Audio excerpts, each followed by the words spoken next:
Reese here with Adore Her Beauty, back with another video. And in this video, we're doing a hirsutism facial wax session.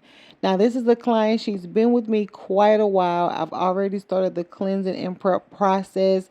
We're about to apply that first strip. She was coming every 2 weeks because she was just coming every 2 weeks. And now she's coming every 4 weeks.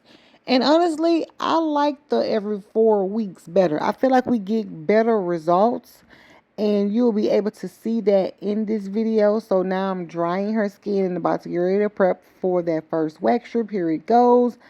In this video, I'm going to be using the Easy Wax, and you may see some little hints of white throughout. It's because I have a little bit of Satin Smooth Pebble zinc oxide wax mixed in, and so it was running low, and I just poured a little bit of Easy Wax on top, and that's why you'll see that combination of two waxes mixed together. This is the strip from her first chin wax, and you can see that her hairs are pretty straight. They are kind of sporadic, meaning that they don't have a uniformity to them as far as how they grow. They're pretty wild and just kind of grow all over. And so it comes up very easily because she has been waxing for such a long time. The hairs are not dense and, super coarse and just strong in the follicles. So they come out fairly easy, which is why this video in itself is not that long, because it honestly only took me about 7 to 10 minutes to do her chin wax. So, and it also includes tweezing. Now, the thing that I would love to work on with her is her hyperpigmentation. Some clients, they're fine with it. Like, it doesn't bother them.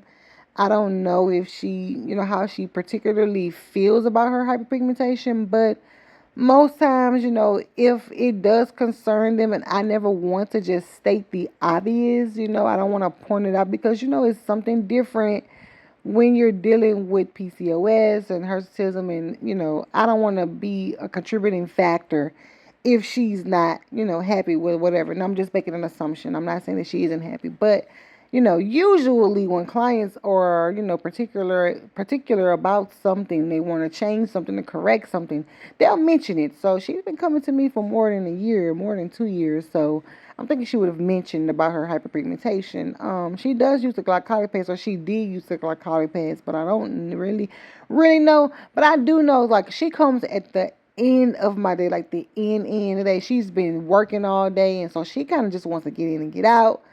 And so, but I think on her next session, which is going to be coming up in October, I'm going to ask her what she thinks about, taking things to the next level. And I'm just, if you know how I should approach this matter, definitely drop it in the comment section. It'll help, with my dialogue, and just help with my approach to kind of get her to the next level, because I would love to see her skin like super clean, super clear. Like, her texture is actually pretty good. Like, her skin texture is good.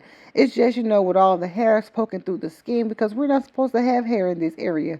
And so it will cause the pigmentation because the body's thinking something traumatic's happening to it when it's just hair. But because it's not the norm for a female, it's like the body's like, okay, something's poking here, something's prying here. What is it? Let's send melanin to help band-aid that area. And so that's why she has so many. And, if you have PCOS, which I'm not diagnosing her, because I'm not a doctor, of course.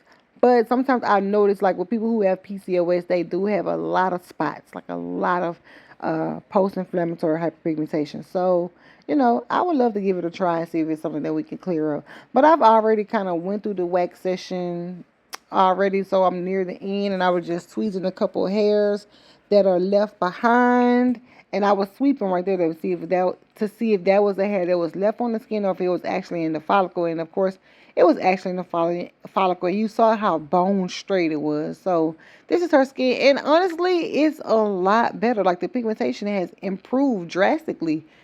But I know it, and that's a good sign to say, hey, if it improved this much, it can improve even further. So I would love to push the envelope on her skincare as well. So I know she comes at the end of the day and she has a lot on her plate.